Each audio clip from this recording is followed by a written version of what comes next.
channel. Today we will be covering one of the many tutorials in my Crochet Basics series.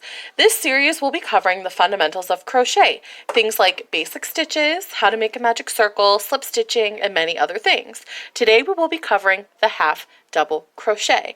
Now in our previous video we covered the single crochet, and this stitch is very similar to the single crochet, except it just has a little extra step, and I can show you that now.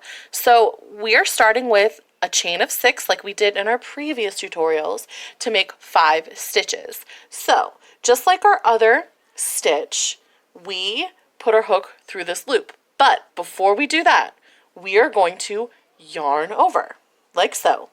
Then we are going to put our hook through the loop, yarn over again, and pull that yarn over through the loop.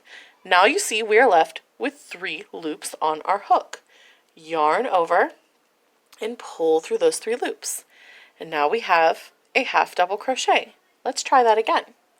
Yarn over, put it through the loop, yarn over, pull back through that same loop, 3 loops on our hook, yarn over, pull through 3 loops, yarn over, through the loop, yarn over, back through the loop, 3 loops, yarn over, pull through 3 loops, yarn over, through the loop, yarn over, pull through the loop again, yarn over, pull through 3 loops, yarn over, through the loop, yarn over, pull through the loop, yarn over, pull through 3 loops, and there you have it, the half double crochet.